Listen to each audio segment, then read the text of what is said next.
Yeah, page 55.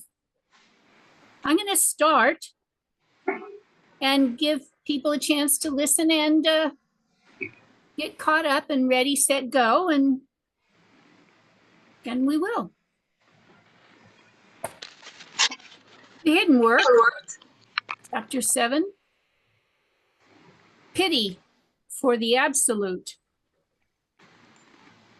An evolved human being is hungry to fulfill his obligation toward the absolute. If we feel genuine pity for the absolute, we may have the beginning of real conscience. Real conscience is the beginning of real work. One must have awakened the heart and the resulting formation of real conscience in order to hear the call of help from the absolute. Conscience gives us the ability to respond to the work obligation. It enables us to recognize the work when we see it. Since the work is all for the sake of the alleviation of the suffering of the absolute, the man on the cross. The man on the cross should not be confused with the figure of Jesus, because it is something far more ancient, something outside time and space, including all of time and space. The man on the cross is the absolute, crucified forever on the creation, from which he can never descend. I pass to Sandy.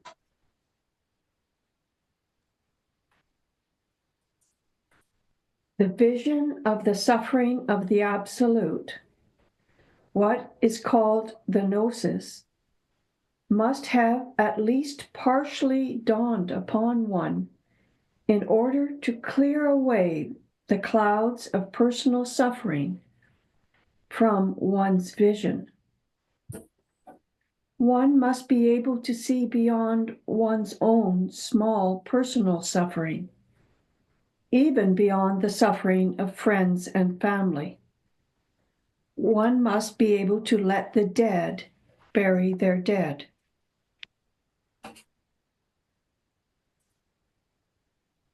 We cannot see anything of the suffering of another, even for a short while, because the name we use in this language to express personal pain also happens to be suffering.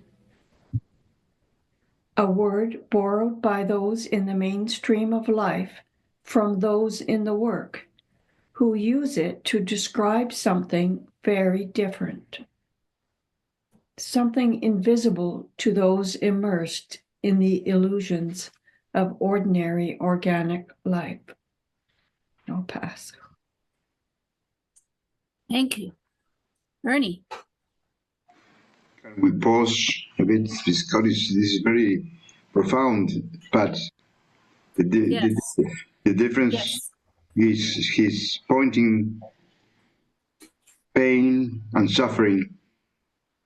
Can we explore this? The group? Yes. Yes.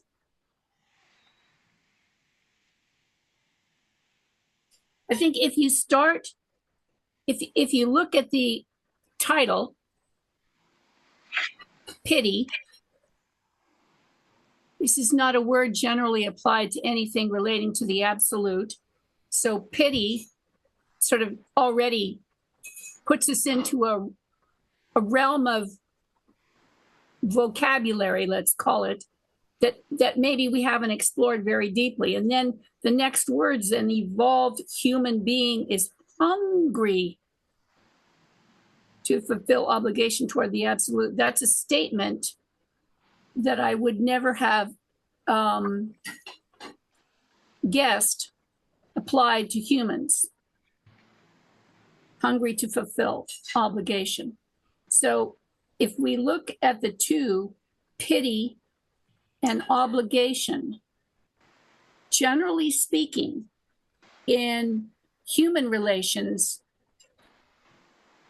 if you have pity for someone, it doesn't necessarily imply that you feel obligation toward them. So that's the first distinction, is it's outside of what is a, quote, normal human response, which is the only way I can ever approach these things, is try and figure out, okay, what would it be if it was just about a human? And now what are they talking about? Anyway, I put my 2 pieces in. Would somebody like to take it up? I'm curious, but what could mean one must be able to let the dead bury their dead? Okay. That is a very standard expression that means that you don't try to rearrange or rewrite the life of someone who's dead. You don't do something about them. They're dead. Let them be. You don't try and do something. Okay. That's how I understand that phrase. Anybody else have a take on that expression? Let the dead bury the dead. Who's heard it before? I've heard it before. It's a very ancient phrase, no? Yeah. Sometimes I believe in the Bible or somewhere in that ancient text, no? Let the dead bury the dead. I believe it is, yeah. But it implies, currently to me anyway, it implies that it's not really our business. It's, it's not something we need to get involved in. Okay, thank you. So should I continue reading? Or start reading? Okay. Start reading? Yeah. 56. Yep. Second paragraph. On our way to understanding the suffering of the Absolute, we can strive to understand even a little of the suffering of the teacher, who is our guide and who has already taken on far greater suffering than his own. For this, one must ascend to the cross for a moment, viewing without fear the vision of the whole of the teacher's work, the endless vista of life without end, both heaven and hell, flourishing simultaneously in this world, the crossroads of all worlds. That Bernie, that you just, to me, you picked the most intense and complex paragraph in this chapter. Would you like to have a go at it? What do you mean a go at it? I'm sorry, I didn't understand. Give us your understanding or your impression or what it might mean for you, or how you get it, how you understand it. Well, this is in the human point of view, my human point of view. I notice something that has to do with something you owe to that person that somehow is a guidance. I feel sometimes I feel, oh man, this guy is day in day out trying to help us in a way, trying to teach us, trying to show us, and all of us as humans, mostly of all of us as humans, we strive every minute of the day for us, me, you know? Yeah. Yeah. Sometimes we as fathers, for a little time, we do something for our sons, maybe for our lovers, less.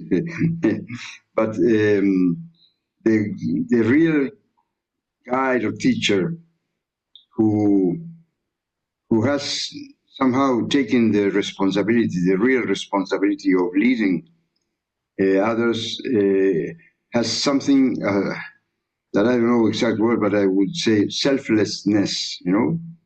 Yeah. So it's a merit for him probably, and to us students or disciples, whatever we call ourselves, I sometimes sense we owe him, not him as a person, no. He's a deputy of something higher. Oh, good word. Yeah. Okay. Yeah. Yeah. Yeah. Well, the expression that I found that stops me, even for me to try and read it, is one must ascend to the cross, viewing without fear the vision of the whole life of the teacher's work. That phrase implies, for me, that the teacher's work cannot be seen, the whole of it cannot be seen, unless you are taking the view of it from the cross. One must ascend to the cross for a moment, viewing without fear the vision of the whole of the teacher's work, the endless vista of life without end, both heaven and hell, flourishing simultaneously in this world, the crossroad of all worlds. So that implied to me that the only way to view the whole of the teacher's work were if there was the possibility to ascend to the cross for a moment. So that's a tricky phrase for me right there. Thank you, Michelle. Does anybody have a take on that paragraph? Well, I was reminded of when I was in the Chogyam Trungpa school of when the Karmapa, who was in the Kagyu lineage, posted the Nyingma lineage, was very sick. He was in a Canadian hospital. I think it was in Halifax, with very severe cancer. And he never had any concern for himself, ever. He was more concerned how the nurses were doing and the doctors were doing on a day-to-day basis. Oh, yeah. But said this paragraph really reminded me of that, and that I think he was putting himself on the cross, and that he took this cancer on as a way of being on the cross to help all beings. Yeah. I don't know. Thank you. Yeah. If you guys have any input on that comment? I remember you mentioning the episode before, but I hadn't actually applied it to this chapter, to this verse. So yeah, that's. And then I just wanted to say, when it's the suffering of the teacher, Yeah. I think in our case, well, maybe not just our teacher, Yeah. obviously, but Yeah. let's say in this case, in our school, our teacher knows how to take that suffering on Yeah. of the absolute Yeah. for however long. Yeah. I don't know. This stuff is just so heavy for me. Like it's like I don't even know if I'm making any sense at all ever. You know what? There's no grading. and and there's no challenge to your thinking. It's all appreciated. Anything that's people want to put in the pot here is appreciated. Thank you. Yeah, thank you. Sandy, did you already read? Okay, and Bartiman, did you read? I haven't read yet. Okay, why don't you read? Because when I look at my screen, I get confused. I have to do, yeah. Okay, are we on how can we ascend? Well, Yes. are you, Yes. are you asking this personally or just one paragraph? That was no pun intended. Thank you. Yes, please carry on. How Okay. can we? Yes. How can we ascend to the cross where this vision is available? First, before we jump too far to return to our ordinary life, we can use the adoration exercise to repair the heart, and then, with our new heart, feel the work suffering of the teacher just a little. If we have real conscience, this experience of the relatively infinitesimal work suffering of the teacher will help to form in us the unrelenting aim to help the absolute, no matter what the personal cost to ourselves. And I'll leave it there. Okay. Leslie, do you have this book and do you wish to read with us today? I do not have the book, so I'm just kind of checking things out today. That's fine. Thank you. Okay, Jayesh. Hey, You're right on time. Thank you so much. Thank you. Okay. Contemporary man in whom conscience is not formed, even a little because his heart is dead, has no interest whatever in the suffering of the Absolute. He not only has desire to help the Absolute, but he expects from the Absolute some sort of supernatural help in obtaining whatever momentary pleasure he has conceived for himself this week.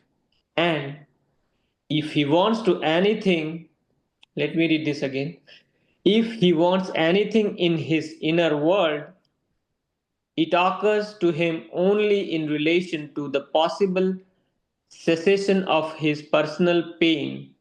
In short, he only wants a little peace and quiet and for things to continue as they are with no surprises.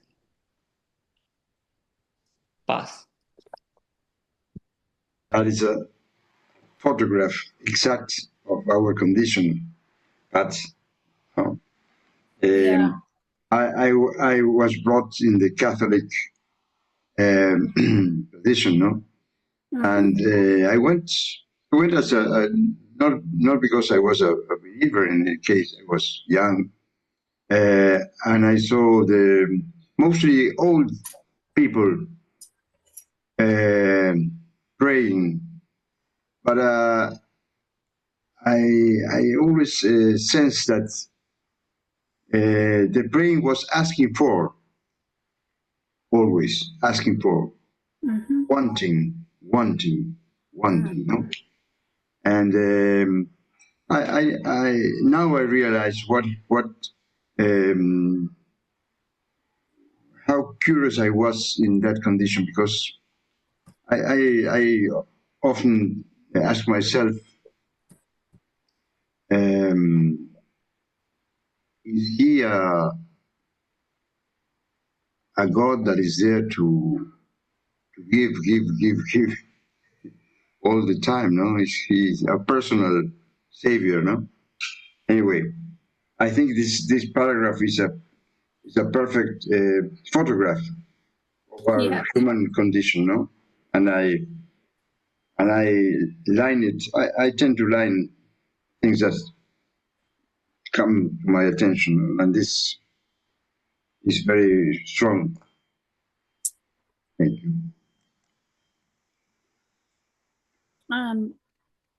I'm going to read it again, and I want people to close their eyes, and I want you to imagine that this is one of those Suno songs that we've been working with in the morning meetings. So some of the words are going to be rhymed and some of them are not. So just put aside the idea that this is going to make any sense, and let's just have a fun. Contemporary man in whom conscience is not formed, even a little better, 'cause his heart is dead, has no interest whatever in the suffering of the absolute. He not only has no help, no desire to help the absolute, but he expects from the absolute some sort of supernatural help in obtaining whatever momentary pleasure he has conceived for himself this week. And if he wants anything in his inner world, it occurs to him only in relation to the possible cessation of his personal pain. In short, he only wants a little peace and quiet, and for things to continue as they are with no surprises. Done.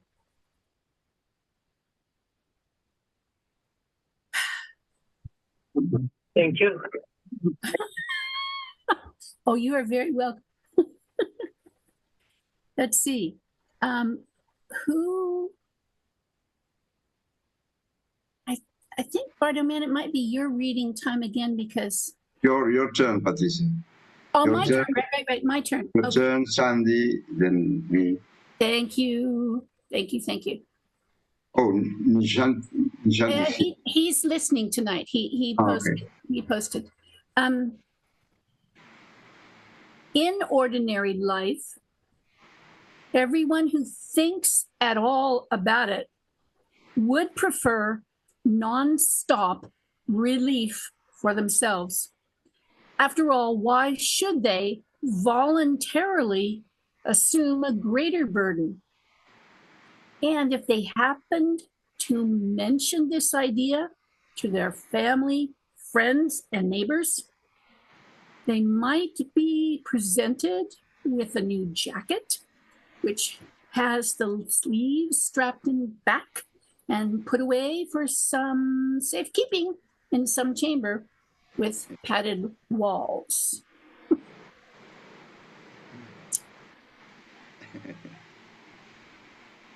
I don't think this needs any discussion, do you? Blatant, unfortunate. Sandy, I pass.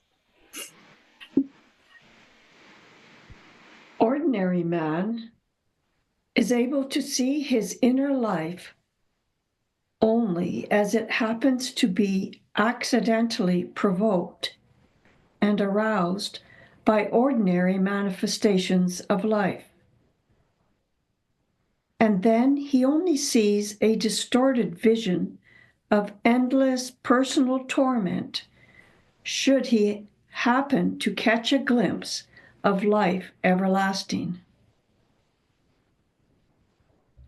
One must feel pity for something authentically greater than oneself in order to rise out of the filthy mud of self-pity.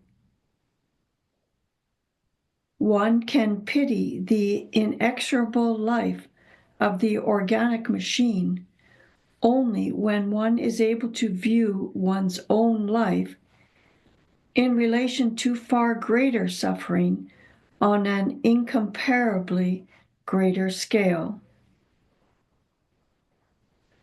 I'll pass. Thank you.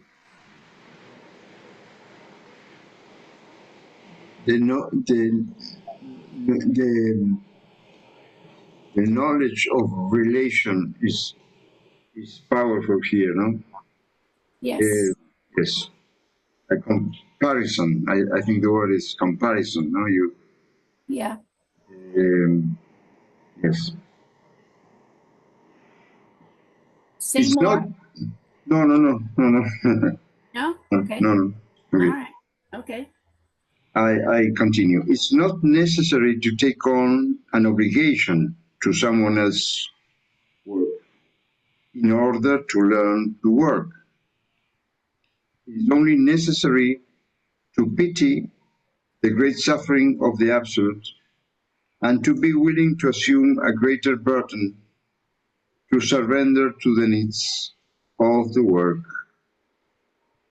Real necessity can be produced in oneself only by taking upon oneself the work obligation corresponding to the suffering of the Absolute, and only someone who is able to assume the burden of obligation to perfect his or her life everlasting by the process of eternal conscious return for the sake of the work can no longer be categorized as strictly organic. I pass. No, we're not going to pass by that one. Yeah. So in the text that I'm reading from, the bottom of page 57 has the word and. And you know, that first sentence, real necessity can be produced. Okay, that's sort of like approachable as a concept. And then we get to turning the page and we get to see that the actual condition that is required, only someone who is able to assume the burden of obligation to perfect his or her life everlasting by the process of eternal conscious return for the sake of the work. Holy goodness gracious, I didn't know I was signing up for that. Right? Where in those early, movements classes, or, learning how to make pottery or reading creation story verbatim or whatever you can think of, where did that concept come across? I only recall seeing it in any of the written materials in this text. I don't know of it in any other place. Someone can correct me if I'm wrong, but I think I've read pretty much all of the texts and all of the talks, and I don't recall a reference to this particular strict, and it's very strict, only someone is able to assume the burden of obligation for the sake of the work can no longer be categorized as strictly organic. That's that is a high, whatever you call those things that are up on a pedestal. Yes, that is a far reach from where I'm sitting. I react to what you are saying. No, not a negative reaction. No, what I mean, it comes to my mind. Can no longer be categorized as strictly organic. Because I don't know how the group feels that, no? but Yeah. it sometimes I have a feeling that this work, in a way, is against nature. With what I mean against nature is not that it's opposite to nature, but it's nature. The program of nature is to survive at any cost, leave descendants. That is the program. Keep things going the way they are. Yes, Yeah. somehow. Yes. Yeah. Yeah. Don't rock too much the boat, and Okay. Yeah. and take what you can, accumulate all the things you can, Yeah. and try never to die. Uh-huh. Because this is the only life we have, and this is the only chapter we have to live, and you know all the Yeah. slogans, no, your slogans. Yeah. But here it is very rough, no. Can no longer be categorized as strictly organic. Yes. Mhm. Yeah. Thank you.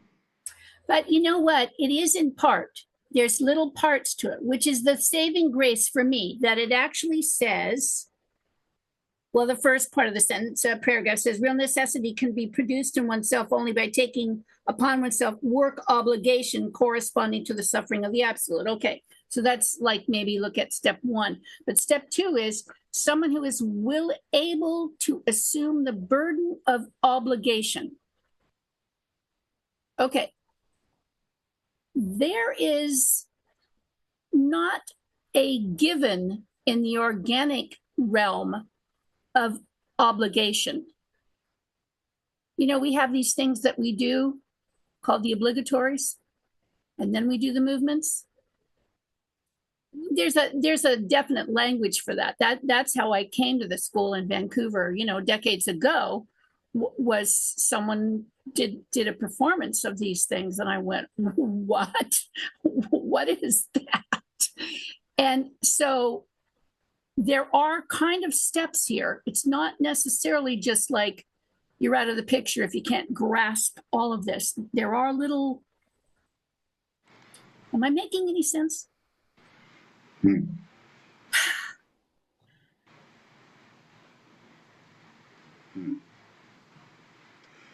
But sorry, Yeah. I'm interrupting you. Yes. You know,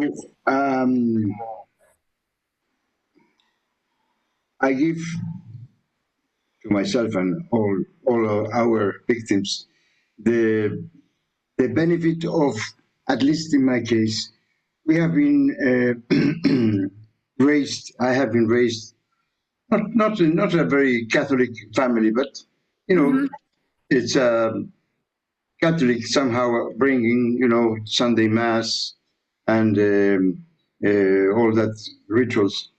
And I understand that this kind of words or concepts, when I was young and adolescent, and yes, young, I reacted to all these rituals.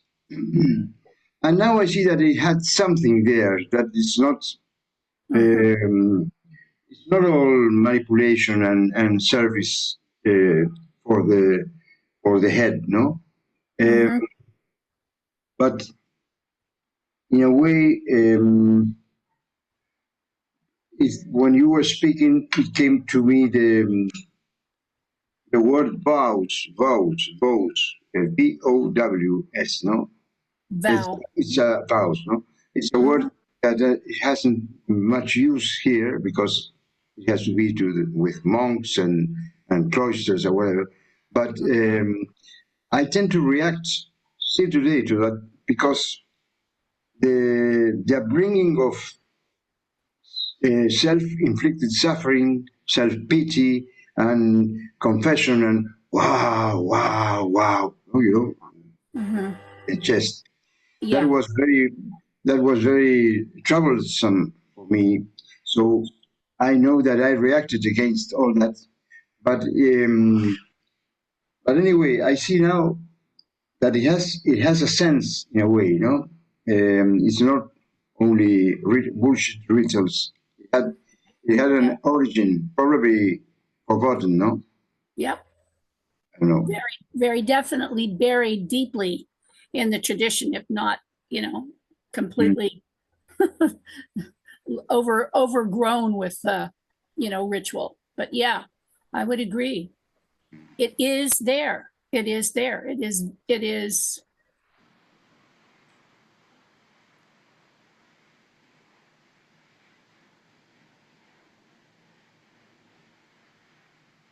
I don't have good words. I can't think of it.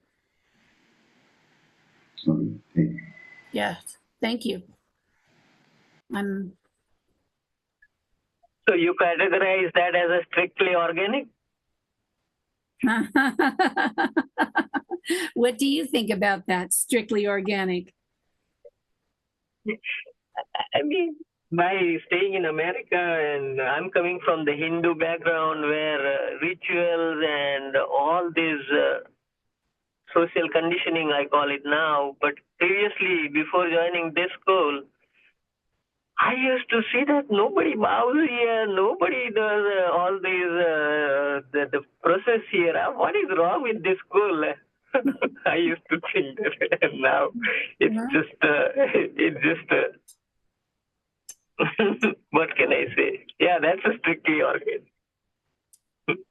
Yeah, I'm very glad that I remember when this was printed, and I was really glad for it coming out because it seemed to me that there's all of EJ's teaching materials have access points in varying traditions using all the different means that he has, artist and all of it.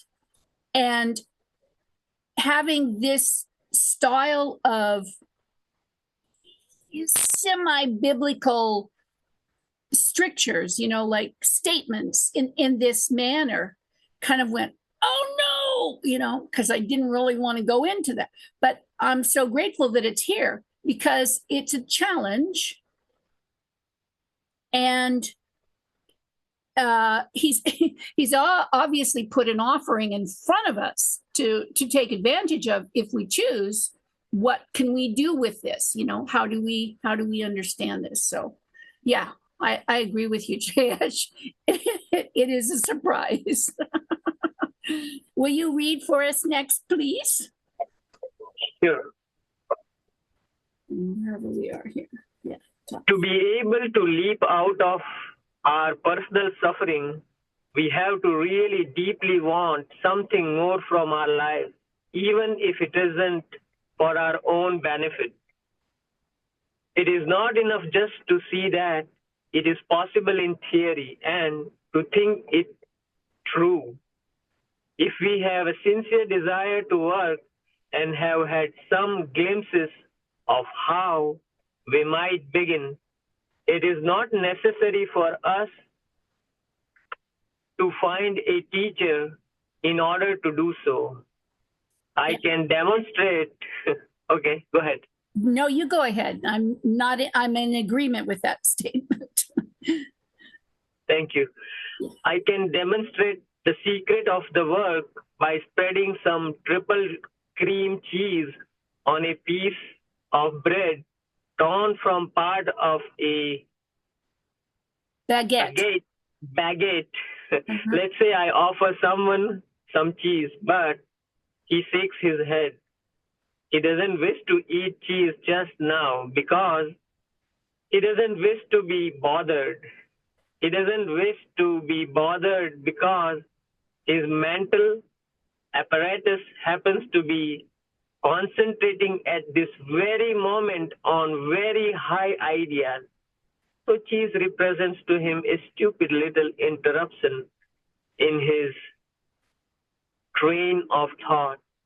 And train is a good name for these thoughts because they are as easy to stop as would be a train in the ordinary sense of the word. This is amazing.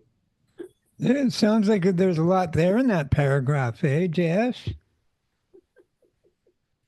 Yeah, my chain of thought is already stopped.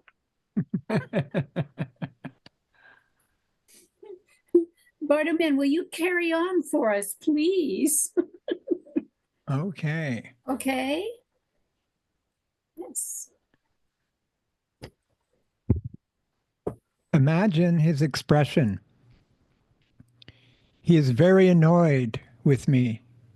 He does not understand how cheese and bread can help him to prepare himself for the work. But I give him the cheese anyway. Luckily, he dare not refuse them from me, or I could never force the cheese upon him. Fortunately for him, he does obey. He eats the cheese, hoping that I know something about this cheese which he cannot see. This is to say, exactly what function this can complete in his personal octave. Whoa. Is it my turn? Who goes next? I can read now. Yes, please. Yes, please. Top of 59. What is page number? Sorry. Top of page 59. It is not a new idea. Okay. It is not a new idea that in order to make things really happen in a work sense, one must know how to do something in an entirely new way. The activities of the teacher may seem odd, but when our vision is cleared, we see many things we could not see before, and thus have a better understanding of things around us. So, though it may not be necessary to find a teacher before we begin our efforts toward the work, there is no replacement for the function of a teacher who is well equipped to guide us on our long and arduous journey. Although we may know very little as yet about the work, maybe we are beginning to feel the first pangs of pity for the Absolute. This may not seem important to us, but it could indicate that we have begun to awaken the heart, which is the first cause of the arising of real conscience. Real conscience, which can only be defined as conscience toward the Absolute, is the force of necessity which will someday drive us to work on behalf of the Absolute, in spite of our own personal wishes and aspirations for ourselves and our struggles to change our lives according to some fantasy. Okay. Thank you.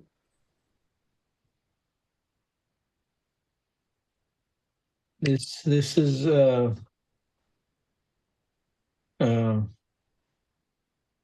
last sentence. The last word actually is very thought-provoking. It's very what? Thought-provoking, like. Oh, thought-provoking. Yes. Yeah. What is your thought about it? Like we have a picture in mind, right? That, oh, this is how our life should be. Yes. We work all our lives toward that. I remember when I was in elementary school, I always thought that, well, once all these exams are over, I'll do this, I'll do that during the vacation. Mm-hmm. Like I'll do this, once all this, like if I'm in 6th grade, and the 6th grade exams are due, I'll be like, okay. And my parents would be like, oh, you have to study because otherwise you'll fail. Yeah.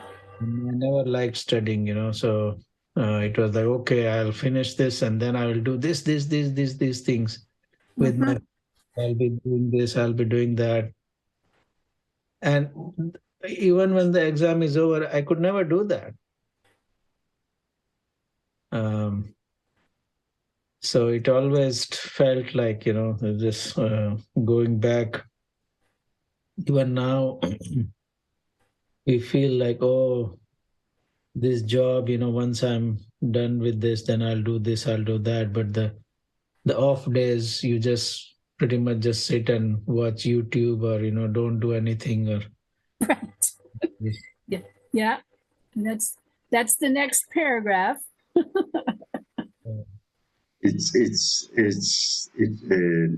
I agree with Shant, no? The accomplishments are like a mirage. Yes. No? You know the story. You come closer, you get it, but there is a profound insatisfaction. Something is not as you thought it would be, and you continue, and you never are. You're always after, you know. Mm-hmm. But well, that is a very animal side. yeah. Food, sex status. Right. Good. And, We have a few minutes more. I'm going to see if our reading of the next couple of paragraphs, and then I want us to look back at the beginning of this chapter. Of course, nothing in the outer life will change. Only inner change is possible because our life is not a flexible series of events, but a passage through already existing scenarios fixed like diamonds in the matrix of creation. There are plenty of individuals who hope to change external events or extinguish their personal suffering. They continue to ignore the fact that they have not come to this world for the purpose of non-stop self-indulgence and gratification. This behavior is not indicative of a high degree of conscience for the absolute. But it is unfortunately where most human beings of the planet Earth sit presently. For a few individuals here and there has been one steady signal all their life. The signal stopped the day they heard about the suffering of God. Now, if we take those two paragraphs and look back, we started where? On page 55, pity for the absolute. The context of the language that's used in those three opening pages is now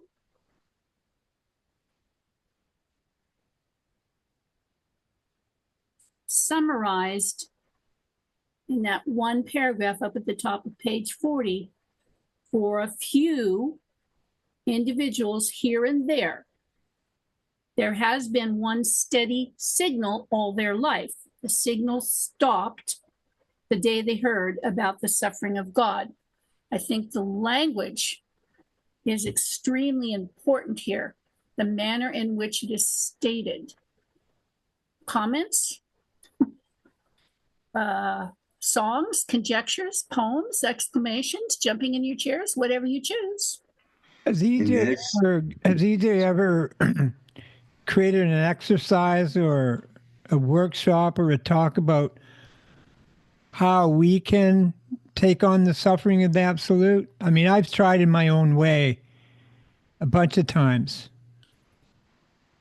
to force suffering upon myself, but I don't even know what the heck I was doing anytime I ever did that. What did you feel when the personal suffering? What was your sensation? Pain. I think pain and the suffering that in here, the absolute. I mean, we can try to.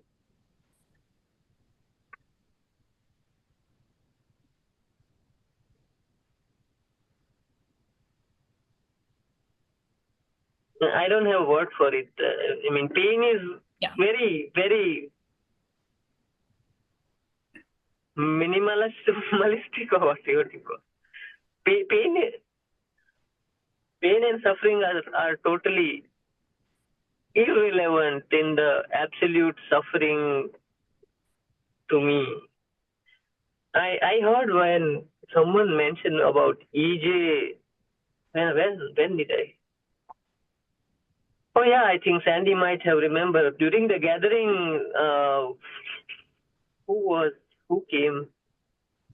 I think Tony and Ken and Tony, right? Yeah, and they were talking about EJ is going through. Someone has put in that fish hook needle in his body. That kind of pain. Someone mentioned. Mhm. So I can't imagine the exercise for that. Mhm.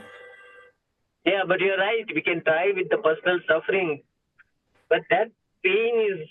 I mean, it's a.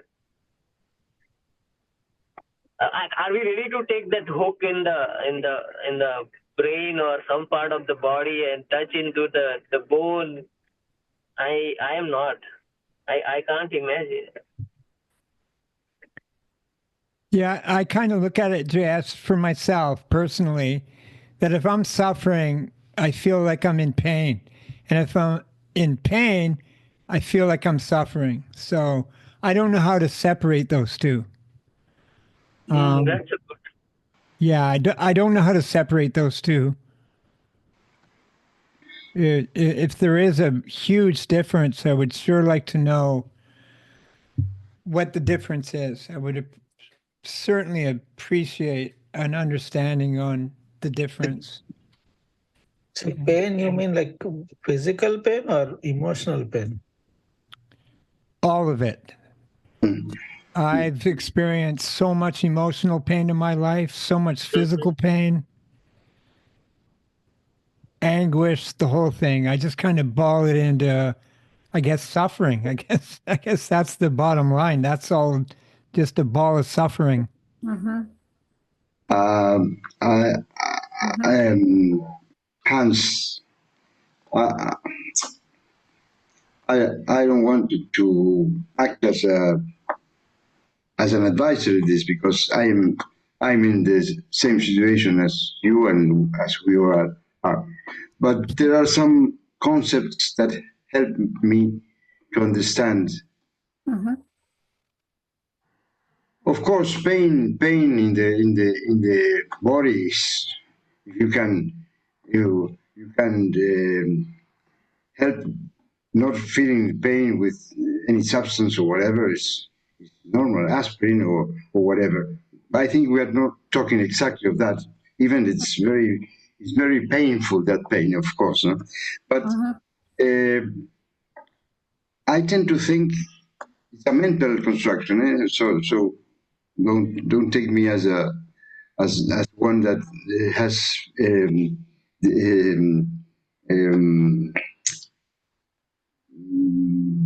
the word has overcome this. But the feeling that pain and suffering is related with a concept that is resistance. When you resist something, suffering is very powerful because you're resisting something, no? And we are trying to, in a way, to resist pain, to resist our obligation to. We have read this in this chapter, no? To not to be you know, I'm sorry, but I'm exploring this, so I have not a fixed idea. You know, there's a very good book I've read these days, and I'm keep on reading. Ismail is called, and the author stresses that our intention as humans is to become gods. We don't. There was a time in the humanity that we accepted our fate because we believed in God. I don't know if God exists or the absolute, but there is something that has to do with the resistance, that we don't accept what is our burden in a way. And that is suffering. Call it psychological or whatever, or mental, but that is suffering. You, yourself or whatever, doesn't want to be what is happening, to feel, to be in that moment, no? It's, you know, in the Nishant will follow me, because today we were read in the chamber of the ABD when it is asked, when we are in the macro dimensions, where do you want to go? Because we are feeling some kind of whatever pain or whatever is uncertainty, anywhere but here. Right. That is our condition. Yep. Anywhere but here. Can I just jump in? Where it says here, if you refuse this obligation and begin to try to destroy your personal pain with some form of psychological conditioning, can anyone remember in this book where the term personal suffering has been used? I think I kind of remember that. Okay. Personal pain, personal suffering. Mhm. I don't know. That just kind of stuck out to me after listening to Jayesh and Nishant and you, Oh. Bernie. Yeah, because go ahead. Go ahead, Sandy. Well, I found it when you were talking about it before. It's right on page 56. It says, we cannot see anything of the suffering of another, even for a short while, because the name we use in this language to express personal pain also happens to be suffering, a word borrowed by those in the mainstream of life from those in the work who use it to describe something very different, something invisible to those immersed in the illusions of ordinary organic life. Now, that must say that doesn't. That's great, Sandy. That's great. You're all great. So I'm bound to eternally return because I am never ready. I'm gonna send us back to page 2021. That the chapter is called Adonis, and it says, fortunately, we have the machine to produce negative force, or we could not perform per absolute. With what could we feed our self-invocation? Without negative force serving as food, how could we awaken the machine by voluntary assumption of the cross? At the same time, we are fortunate that we need not continue to be subject to the negative force of the biological machine during our time on the cross, or we could not suffer consciously. We would feel too much pain. For me, that reference has to do with the manner in which the acceptance of the obligation to, I don't know what the phrase would be, agree to the agree to the plan to become part of the acceptance of the suffering of the absolute. I don't know what the language would be, but it seems like there are tidbits in the previous chapters, which when I got into this chapter and it was so heavy and, big, that I kind of forgot all the stuff from before. Yes, I got that, Bartleman. Thank you. And I wanted to make sure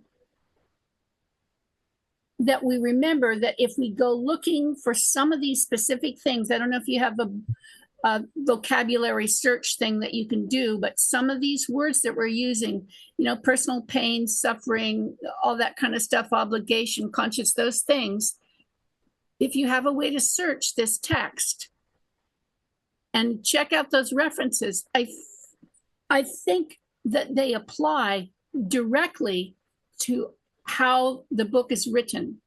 I think it all references itself. So the questions that we are asking about what could this mean or how could we understand it, I think the answers are in the text.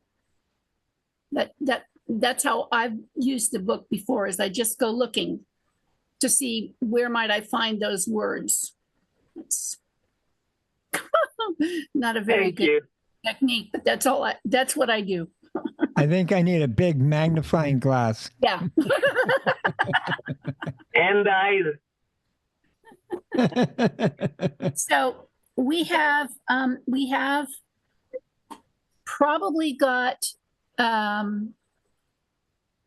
more chapters of this style to come. So maybe before the next time that we gather, you might want to go back and reread this one so that we're like kind of reverberating in this space.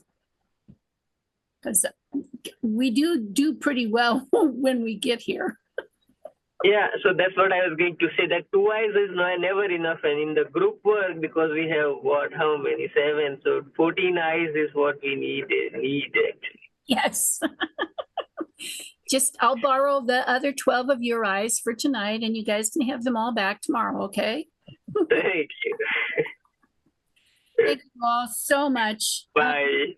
Let's do 4 lines. All phenomena is illusion.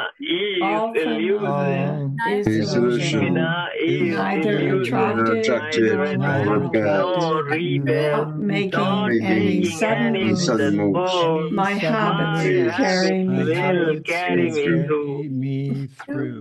Thanks, everyone. Whoa. Oh, the bell.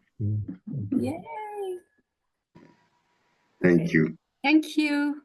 Bye-bye. Thank Thank you. you. Thank you, Bye. Pat. Yes, Bye. thank you. Thank you, Pat. Yes, thank you. Hans. Thank you, Bernie. You. Thank